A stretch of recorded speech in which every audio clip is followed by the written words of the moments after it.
세종시대의 정벌 사업은 크게 대마도 정벌과 사군육진 개척이 있습니다. 그중 대마도 정벌은 세종 집권 초기에 일어났는데 사실 이때까지만 해도 상왕인 태종이 병권을 쥐고 있었으며 이 대마도 정벌은 태종이 주도적으로 일으킨 일이었기 때문에 세종이 아닌 태종의 업적으로 보는 게 맞는데요. 이야기는 세종 1년 대마도에서 시작됩니다. 세종 1년 대마도엔 심한 흉년이 들어 수많은 사람들이 굶어 죽습니다. 큰일입니다. 안 그래도 우리 섬은 먹을 게 부족한데 흉년까지 겹치니 노인과 아녀자들이 수십 명이나 굶어 죽고 있습니다. 안 되겠습니다. 이러다간 우리도 모두 죽을 것 같은데 어디 대책 없습니까? 주변국을 약탈하는 건 어떻습니까? 우리 대마도 주민들은 원래 해적질에 소질이 있지 않습니까? 그거 좋습니다. 이왕 이렇게 된 거 섬 주민을 총동원해서 아예 크게 한탕 해오는 게 어떻습니까? 그럼 어디를 목표로 삼는 게 좋을까요? 조선은 우리에게 교역로도 열어주고 우리가 힘들 때 식량도 보내주며 우리를 잘 챙겨줬으니 명나라를 목표로 삼는 게 어떻습니까? 좋습니다. 그럼 명나라 요동을 목표로 합시다. 그렇게 대마도를 떠나 요동으로 출발한 대마도 해적선단. 해적단은 조선에 미리 사람을 보내 요동을 향해 가는 거라고 알려주고 무사히 조선 해안을 따라 요동 쪽으로 올라가고 있었습니다. 그런데 갑작스런 폭풍을 만난 해적단. 폭풍에 휩쓸려 해적단 일부가 낙오되고 마는데 하필 모든 물자를 잃은 이들이 도착한 곳이 조선 해안이었습니다. 그러자 배고픈 해적단은 눈이 뒤집혔는지 그대로 조선을 약탈하는데요.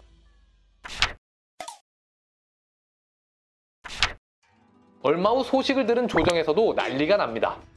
왜구가 병선 50척을 이끌고 비인연을 쳐들어와서 우리 병선 7척을 불사르고 병사 37명을 학살했다 하옵니다. 그런데 여기서 잠깐, 세종에게 왕위를 물려주고 상왕으로 물러난 태종은 병권만은 세종에게 넘겨주지 않고 자기가 그대로 쥐고 있으면서 신하들이 세종에게 반항하지 못하게 했던 거 기억하시나요? 따라서 대마도 해적이 비인연을 습격했을 때 병권을 쥐고 있었던 것도 바로 상왕 태종이었는데요. 비인연이 습격받았다는 소식을 들은 태종은 노발대발하며 당장 대마도를 치겠다고 선언합니다. 지난 23년간 왜구가 우리 땅을 침략한 횟수만 60회가 넘는다. 내 그동안은 건국 초기라 애써 참아왔건만 이젠 나라가 안정됐으니 더 이상 참을 수만은 없다. 그들이 명을 치러 떠난 지금 비어있는 대마도를 치러 갈 생각인데 대신들의 생각은 어떠한가? 대마도를 직접 치는 건 위험하니 명나라에서 돌아오는 왜구를 습격하는 게 어떻습니까? 위험하다니 언제까지 그렇게 약하게만 굴 생각인가? 이종무를 삼군 도채찰사로 임명하니 이종무는 군사를 모아 대마도를 박살낸 후 그들의 처자를 볼모로 잡아오고 돌아오는 왜성까지 습격해 전부 격파하도록 하라. 그렇게 대마도 원정을 선포한 태종. 태종은 조선에 살고 있는 외인이 내통할 수도 있다며 의심되는 자는 그 즉시 죽이고 모든 외인들의 거처를 옮겨서 혹시라도 연락하지 못하게 하라고 엄포를 놓습니다. 그래서 이 난리에 조선에 살던 외인 160명이 죽었는데요. 그리고 얼마 후 병선 227척과 병사 17,000명이 거제에 모여 대마도를 향해 출발합니다. 4일 후 오전 10시경 선봉 함대 10척이 대마도에 먼저 도착했는데 대마도 주민들은 멀리서 배만 보고는 이들이 돌아오는 대마도인인 줄 알고 잔치까지 벌이며 맞이할 준비를 하고 있다가 갑작스런 조선군의 습격에 혼비백산하여 도망쳤습니다. 그렇게 손쉽게 대마도에 상륙한 조선군은 적선 130여 척을 불사르고 2천여 호의 민가를 불태우고 왜구 120여 명을 죽이고 조선인과 중국인 포로 150여 명을 구출하는 데 성공합니다.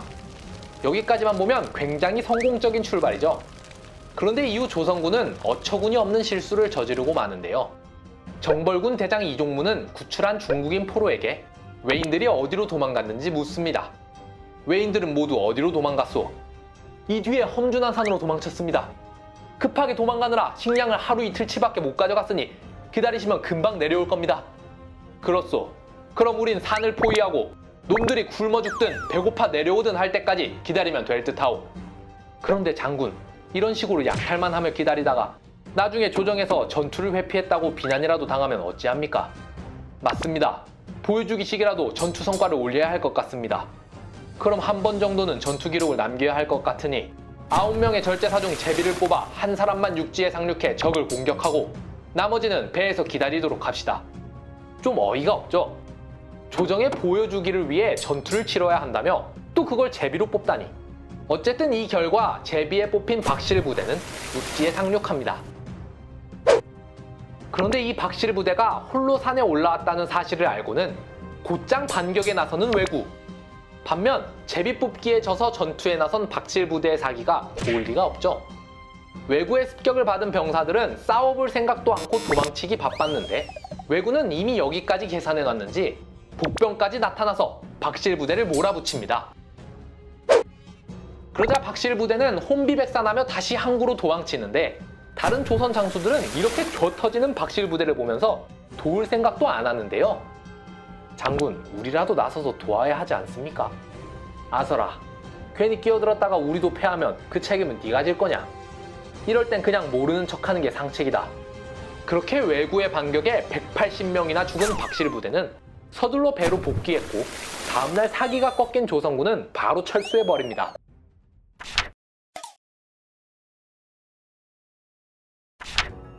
한편 요동에 쳐들어갔던 대마도 해적단 본 함대는 어떻게 됐을까요?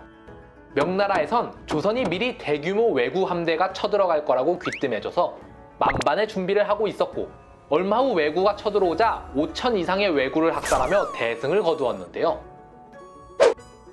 그렇게 왜구가 중국에서 초박살났단 얘기를 들은 태종은 이 기회를 틈타 대마도에 교지를 보내 한 번만 더 까불면 10만 군사를 끌고 쳐들어간다며 엄포를 놓아버립니다. 그러자 얼마 후 대마도에서 답신이 왔는데 비인연을 쳐들어갔던 배들의 선장들과 그 처자들 모두 잡아다 놨습니다. 관원을 보내 그들의 처분을 명해 주시옵소서. 그렇게 대마도가 항복의 뜻을 밝히면서 대마도 정벌은 일단락되게 됩니다. 이 사건이 있은 후 조선은 대마도와 더 이상 교역하지 않으려 했지만 대마도 입장에선 조선과 교역하지 않으면 살림이 어려워지고 세종이 생각하기에 계속 채찍만 들다가 또 대마도민들이 눈이 돌아서 조선을 공격해오면 일이 커질 것 같으니 적당한 선에서 당근을 줍니다. 세종 8년, 조선은 제포, 부산포, 연포를 개항해 대마도민들이 거기서 교역하는 걸 허락했으며 삼포와 서울에 외관을 설치해 대마도인이 머물 장소를 마련해주고 입국 증명서를 만들어 조선에 오는 외인은 모두 이를 소지하게 하는 등 조치를 취해줍니다. 이때 대마도의 피해가 워낙 컸는지 이후 100년간 왜구는 조선을 침략하지 않았는데요. 조선 입장에서는 뭔가 꺼림칙한 승리였지만 어쨌든 결과적으로 100년간 평화라는 보상을 얻었으니 만족할 만한 성과라 할 수 있겠죠. 다만 앞서 말했듯 이건 당시 상황이었던 태종이 추진한 일이니 세종의 업적으로 보기 좀 어렵습니다. 그렇다고 세종이 군사행동으로 벌인 업적이 없냐 하면 이렇게 미적지근하게 끝난 대마도 정벌에 비해 훨씬 대단한 사군 육진 개척이 있는데요. 다음 시간엔 세종이 추진한 정벌 활동, 사군 육진 개척에 대해 알아봅시다.